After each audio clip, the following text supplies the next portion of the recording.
Hey skiers, I'm Jeff from skiessentials.com. I'm Bob. Happy Friday. Welcome back to our Top 5 Friday ski industry news videos. Still a little banged up over here, but I'd say we're healing. I'd say there's a big improvement this week over last week. Yeah, it's still challenging to write, so Bob's going to play host again. But a couple housekeeping things to go over. We got skis behind us, which is exciting. That means that we got another comparison coming up soon. Yep. So this week we finally got the 100 millimeter all mountain comparison up. Just went up yesterday, actually, now that I'm thinking about it.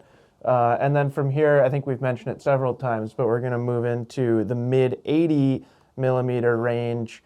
And we kind of went back and forth about how to organize it, and ultimately just decided to basically do it the same way that we have been doing it, of most approachable to most demanding, least approachable. Yeah. However you want to qualify it is fine with me. Yeah, and for mid-80s, we have to switch our labeling a little bit. So this is now the all mountain, and then the next one will be mid-80s front side. Yeah, it didn't feel right to bring the free ride label into the Right. mid 80s category. Yeah. It was already a bit of a stretch in the 90 category, Yeah. so that's where we'll draw the line there. But I'm excited for this one. The other thing that we've done in the past is least expensive to most expensive, and we talked about doing that again, and ultimately decided not to. But I do think that, like, maybe we'll make some notes of price, because I feel like there's such a big range of price in this category. Yeah, and the potential skiers here are Huge. It might be kind of like their first. Like if you're buying a first ski, a mid-80s is a great place to start, and therefore cost will be kind of more at the forefront of your mind. So I think it is worth mentioning, even if it's not organized that way. Totally. And right behind you, there's a lot of good skis for the person that you're describing. Yeah. Price-conscious, new-ish skier. And then in other news, we've got a sale going right now. It's our Get Ready for Winter sale, which feels appropriate. Yep. It's really cold here. It's frosty this morning. Yeah. My lawn almost looked like snow. Yeah, it looks cool. Yeah. So we are offering free base treatments on both 2025 and 2026 skis and boards. There's some exceptions there based on essentially price tiers. Like some of the lower priced skis, you won't see it. And then a couple brands are excluded. But pretty much across the board, all 2025 and 2026 skis and boards are going to get that free $200 base treatment, which, it's pretty significant. I know it's not like a new thing. We do that quite a bit. But it is rare that we will apply it to previous season skis. Yep. So take advantage of that. Actually, somebody bought a snowboard the other day that was like $279 and got free base treatments. And I saw the order and was like, somebody here is probably not going to like that, but I do. Right. You got to look at the whole picture. Yeah, exactly. That person just got a great deal. Yep. So take advantage of that while you can. It'll run through this weekend through Tuesday of next week. I think that's it. You wrote down some stuff. Did I miss anything in the housekeeping section? Got it all. Okay. Yep. Cool. On with the news? It's up to you if you're right. ready. I'm ready. You're driving the boat from here on. We get to talk about Mikaela Shiffrin today. I saw that. That's exciting. Yeah, topic number 1 deals with Mikaela and her approach to this upcoming year after last year when she got injured in that Killington race and seemed to take more of a mental toll. I mean, physically she seems to have rebounded, but back in May, and I don't remember seeing this, but back in May she even wrote a post about dealing with post-traumatic stress disorder and I recall. kind of having a hard time getting mentally back in the game and focusing and stuff like that. So the approach this year is for her to focus on slalom and giant slalom mostly, foregoing downhill completely. Super G is to be determined at this point, but as an Olympic year to kind of narrow focus and just I think make things more mentally easy. As not having been the best skier of all time, I can't put myself in her shoes and say, No, you can't. You should do this or you should do Fair. that. But basically, people have to do what's right for them. So this seems to be a strategy to kind of hone focus on the disciplines that she is best known for, and hopefully that brings about success in the Olympics in Italy this year. Kind of makes sense for several reasons. She didn't have like the most successful Olympics Right. 4 years ago, and then like I wouldn't venture a guess that this was a determining factor, but good chance Lindsey Vonn will be in the Olympics. Good chance Lindsey Vonn will be a favorite for downhill. So if you're approaching it from like the perspective of United States as a team, we've got a strong athlete, multiple strong athletes. Not just Lindsey, but that women's U.S. team is pretty strong in speed. I always wonder how team-oriented these skiers are. Yeah, I don't know. I don't know the answer to that. Like, Pure speculation. Really not a team medal. Like they do the right. What is it? The dual slalom team format, but still, it's not like your Team USA wins the gold for Olympics specifically. For Olympics specifically. Yeah. So I've always wondered about that, but yeah, I also don't know like if they get pressured from the U.S. Like who knows? Yeah. Somebody would know. But yeah, physically back on track and laser focused on the events that she's going to do well at. She's probably going to do well at those. I would expect that she'll do pretty well. Yeah. Number 2, a little bit sadder here, Jeff. Basically, the Forest Service budget cuts are delaying resort expansions. Last week I love this, the Summit County Ski Area's COO Summit. So they had a summit for Summit County COO of ski areas, discussing how... Of which there are, what, like 5? Loveland, Arapahoe, Keystone, Breckenridge, Copper, maybe? Are you still counting Copper as Summit County? I would. Yes, the Copper COO was involved. Oh, good. Yes. I never remember whether it's actually part of Summit County or not. Apparently for the Summit County Ski Area COO Summit, it is. Fair. And basically they're discussing how budget cuts for the Forest Service is affecting ski area resort development, because so many of the approvals and studies need to go through the Forest Service. So if you're looking to put in a new chairlift or new trails or a new lodge, all of that, especially with a majority of ski areas either being partially or entirely on Forest Service land, they got to go through that office, and the budget cuts are really delaying them. It's interesting to hear the CEOs basically, the former Breckenridge COO asked the panel, so as a observer, if the Forest Service cuts affected resorts. Copper COO Dustin Lyman, it's been pretty horrible. Yeah. This is direct quote. I read that, and Shannon had some quotes Shannon too. Bueller of Keystone, who used to be here at Stowe, noted like a shift in the discussion from them reaching out to the Forest Service, being like, hey, can we get this, can we get that, to, hey, you guys all right? Like, can we help you out with anything? Yeah, I thought that was interesting. So definitely a shift in the conversation between the resorts and the Forest Service. So the budget cuts have affected 3,400 employees who were laid off, and hundreds more resigned. So definitely a big drop in personnel. And it's not like they're all working on that land, but I think just within the offices, they need to be able to push paperwork to get this stuff through. So hopefully that gets cleaned up if ski areas want to expand. My general thought here is like, if there's no one at the Forest Service to keep them from doing this, then they can just go ahead and build more ski areas and more trails. That's kind of where who's going to stop them? It's kind of where my mind went too. Yeah. Which isn't a good thing. No, but You know, you don't want too many regulations is also Right. not a good thing, but Yeah. there, you know, there's, as with anything, there's certainly a happy medium there. yeah. So hopefully the resorts and the Forest Service people can get back on track and make necessary adjustments and improvements.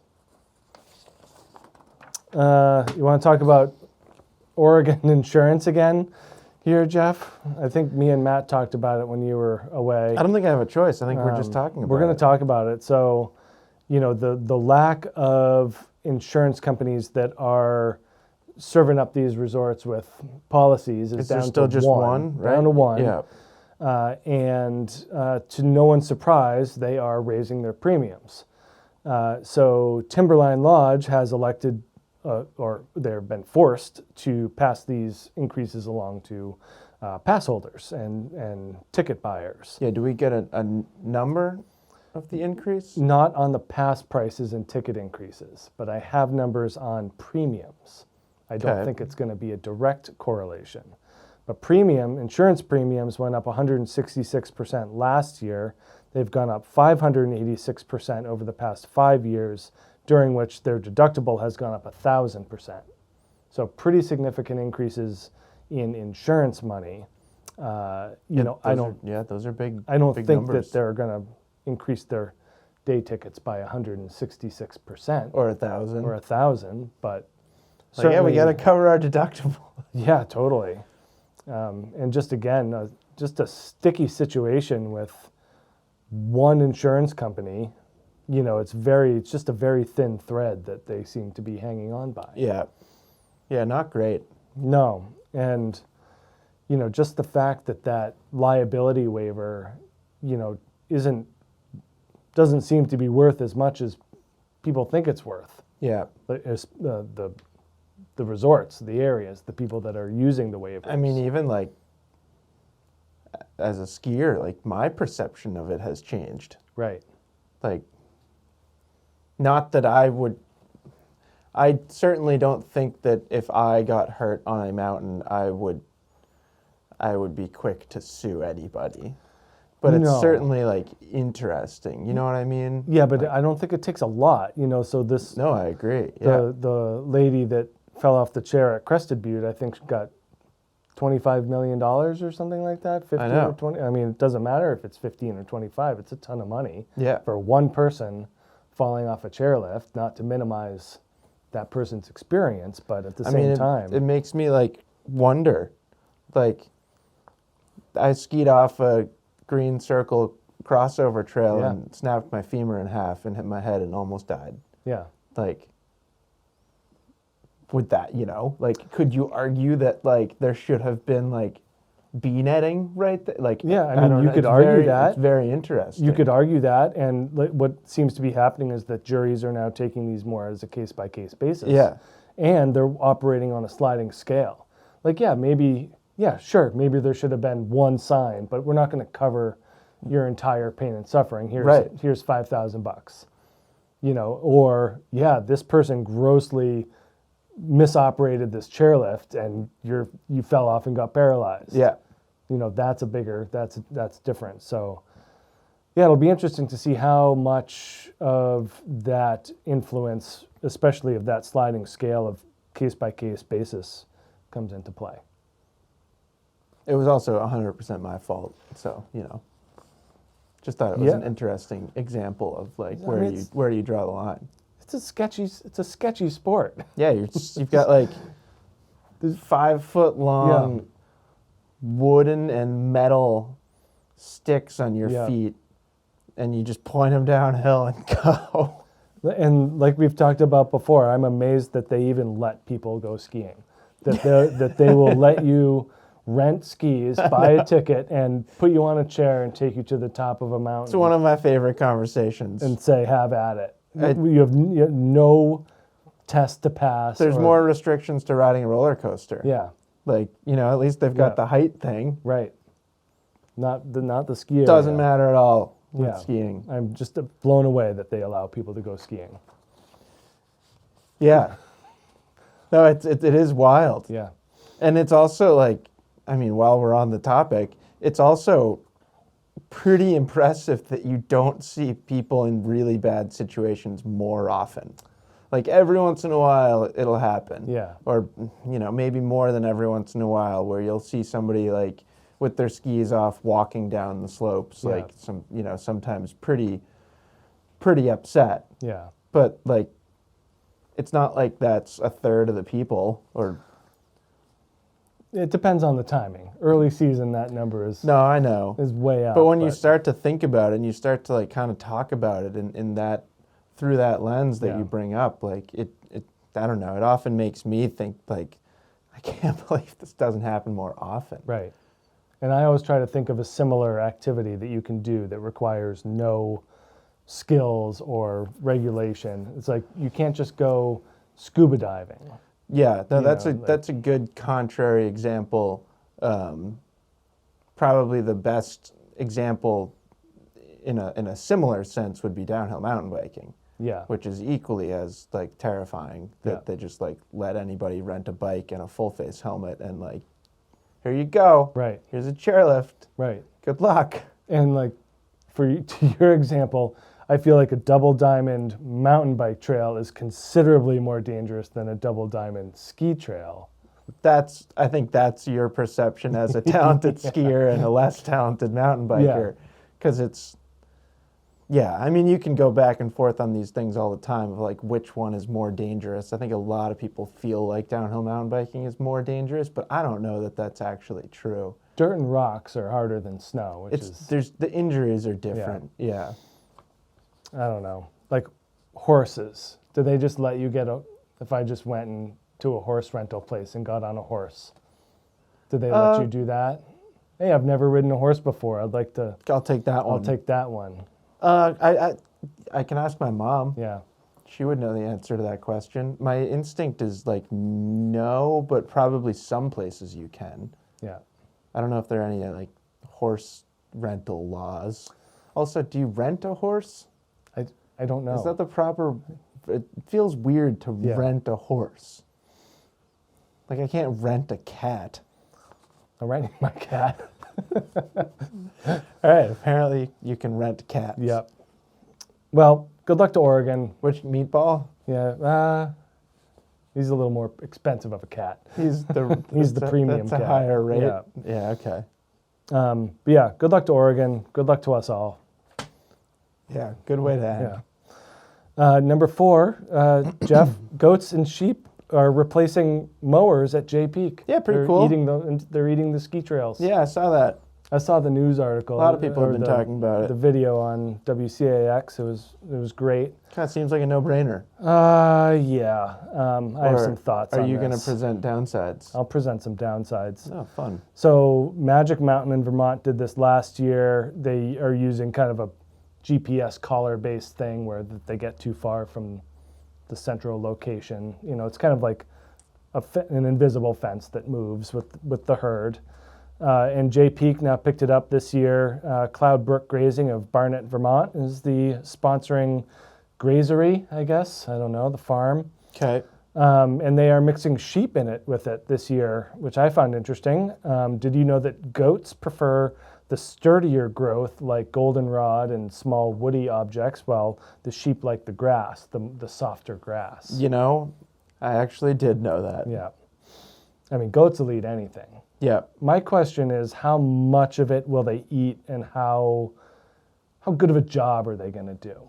You know, when you see that tiller attached to the groomer that gets right down to the ground, allowing less snow to cover to make better earlier skiing. I just can't. So I just feel like the goats and sheep do a great job, and I love the emphasis of kind of this more natural and holistic move to Yep. maintaining ski trails and whatnot. I still think they got to go over it with the mower. I bet they will. You know, that was my whole, like, I'm watching the news thing and seeing like what the goats had done, and I'm like, it doesn't look like a finished product to me.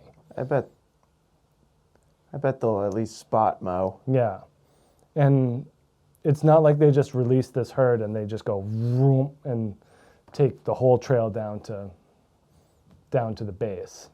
You know, I think they're I don't know. Perhaps they should reassess their methods. Yeah. I mean, they talk about the same thing, like all the knotweed around here. They're like, oh, there's goats that eat the knotweed. And I'm like, you'll need 7,000 goats to Right. do 10% of the knotweed in Stowe. Yeah, Like, it's just not a job for animals. It's a job for machines. Like, something's got to get in there and get that stuff out. I wouldn't have guessed you to be this strongly anti-goat. I'm pro-goat. I have goat friends. I'm not anti-goat. I'm just concerned that people are viewing this as... You don't have any goat friends. I got goat friends. Where are your goat friends? I got goat farm friends, and I know they're goats. Okay. I do have goat friends. Do you have sheep friends? I don't have sheep friends. Okay. No, only when I ride by them All at right. traps. Now I believe you. I wave 'cause hi to my sheep friends. you have sheep. Acquaintances. Yeah, there we go. Yeah. No, but no, I'm not anti-goat. I'm not anti-natural grazing. Are there dogs involved? For herding? Yeah. I would imagine somewhat. Like, why not But get they're like not 500 involved. sheep and a few sheep dogs, and Yeah. then you do go just straight up and down the trails. It's possible. Again, I'm just not sure the finished product is there. It's like at traps when they mow the cross-country ski trails with like a zero-turn mower. Like, they take them down to an inch of grass so that they only need an inch and a half of snow. I thought we were going to talk about the inefficiencies of using a zero-turn mower to mow cross-country trails. No, I think they do a great job. Do you think I So- can like volunteer for that job? You would probably be putting a paid employee out of work Yeah, but by undercutting them. Yeah. Sounds like fun. No, I've seen them like on my bike. Yeah. It looks great. Drive up to the cabin. Yeah, and it does make a nice finished product. So I think this is a nice step in the right direction. I'm just not sure of the finished product. Well, and you would think that they would be an expert as also farmers. I would think that. We've probably talked about goats too long. We talk about edits. Number one here, Pirates of the Caribbeaner, clever, from True Gear TV. A lot of Adirondack backcountry skiing. They do a good job of making it look like a Western, Yeah, I'm gonna have to. European aspect. I'm Pretty gonna cool. have to show this to my wife, who's a High Peaks native, Yeah, and yeah, see if she knows any of the spots. they got big mountains. They do have big mountains. It's really impressive out there. Yeah, I just booked a couple campsites. in the Adirondacks. Yeah, I'm not going to be more specific about the area because that feels weird. Number two, Fully Feral from Forefront Skis. Their journey with Cascade Powder Guides. Always looks like a good time out there. And three, Fully Torqued by Line Skis. Johnny Merrill and Jake Hopfinger doing their thing. And number four, we have another clip from Pressure Drop, which is TGR's latest film. We had one last time for the Alaska segment. This one is now British Columbia, similar thing, but different. British Columbia, a few more trees. Cool. And number five, I thought this one was funny, a video release of the Freeride World Tour calendar. So if you want to watch a video Of a calendar? of a calendar, this is your edit, number five right here. I think I'll watch the Adirondack one first. Okay. That's it for edits.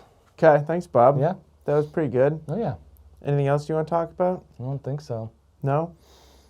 All right. Well, in that case, keep an eye out for this comparison, and then we should be back on a, one comparison per week schedule as we head into the ski season. Hoping we get some BOA reporting from Matt. He's been very busy with customer service duties and Yeah. and other tasks, but I'd love to see that.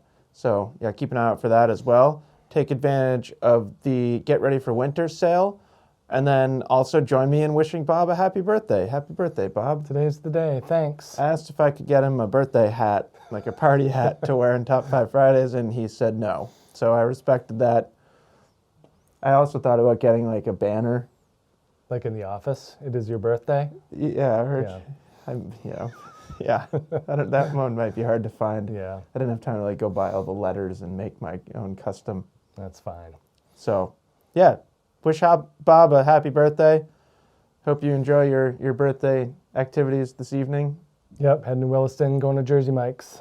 It sounds like a fantastic Yep. way to spend your birthday. There's no possible way to go out to dinner in our own town this weekend. No, So there's we like- got to get out.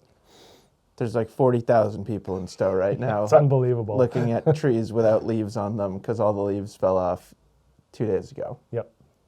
It's Just missed it. fascinating. And if you think I'm exaggerating, I'm probably not, right? No, and 40,000? everyone says so. Like it's not like Yeah. we're just imagining this. No. It's incredible. I mean, town's at like almost 100% occupancy, which Yeah. is 40 to 50,000 people, Yeah. I'm pretty sure.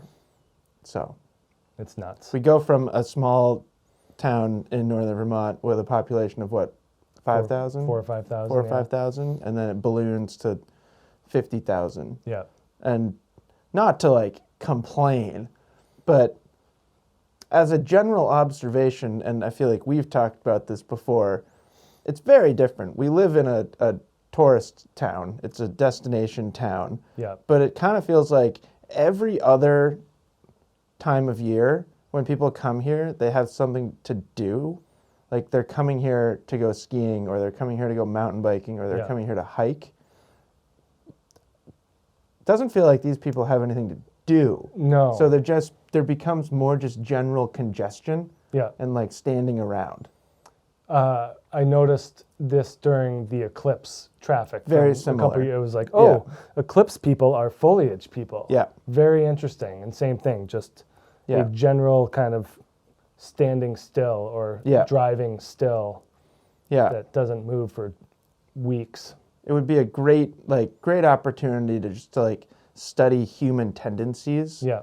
Because it's also like you get like clusters. Like if there are a lot of people in point A, Yeah. more people go to point A Yes. instead of less. Right. And me and my family went on like a hike in the lesser known trails. There's probably no one. No one there. Right, but if We're you like- went and hiked Pinnacle, there'd probably be 1,500 people Yeah, on the trail. exactly. Yeah, it's fascinating. Anyways, hope everyone has a fantastic weekend. Happy birthday to Bob, and we will talk to you next week. Bye.